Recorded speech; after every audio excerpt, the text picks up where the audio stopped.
So, today, we're going to unpack a pretty critical, and let's be honest, a highly controversial theory about the war in Ukraine. The sources we're looking at argue that what we're seeing isn't random, but that there's an unseen blueprint, a plan that's actually been in motion for decades. Let's get right into it. Okay, let's just jump right into the deep end with the single most provocative claim from our source, that the war is, for all intents and purposes, over. I know, that's a staggering thing to hear, especially with fighting still going on. So the obvious question is, how on earth can that be the case? Well, to understand the logic here, we've actually got to rewind clock way back.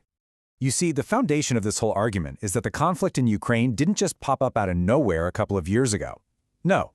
From this viewpoint, it's the final act of a consistent, 30-year American foreign policy project that kicked off the very moment the Soviet Union collapsed. And the core idea, the engine driving this whole project, is a concept called unipolarity. As economist Jeffrey Sachs argues it, after 1991, some very influential people in Washington decided, hey, we're the world's only superpower now. And what did that mean?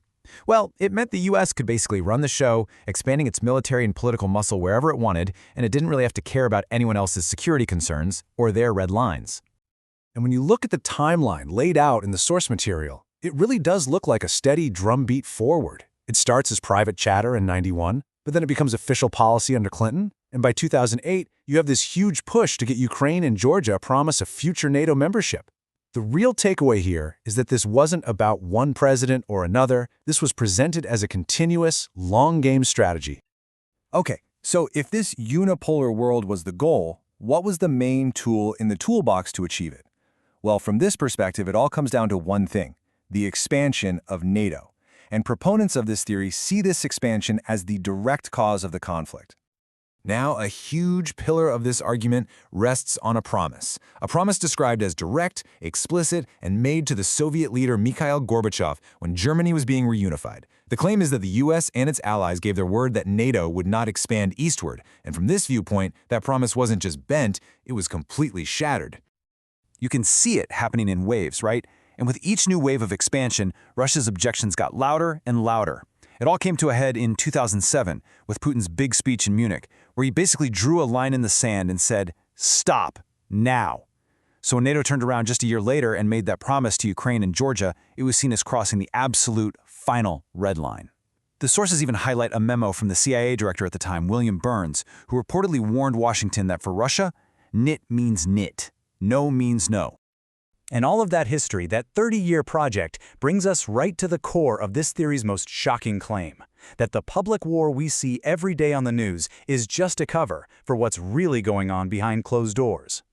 So what we're being told to consider is that there are two parallel worlds playing out.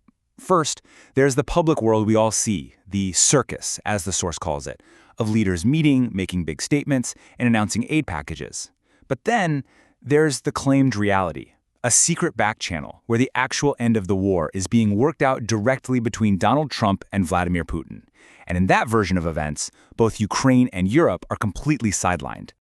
According to this viewpoint, the real driver of this endgame isn't some complex ideological struggle. Nope, it's boiled down to something much simpler: cold, hard political calculation. The claim is that Trump views the war as a losing proposition and is cutting a deal directly with Putin to get it off the table before potential return to office. And while all this supposed back-channel dealing is happening, we have to talk about the human cost. It is just staggering.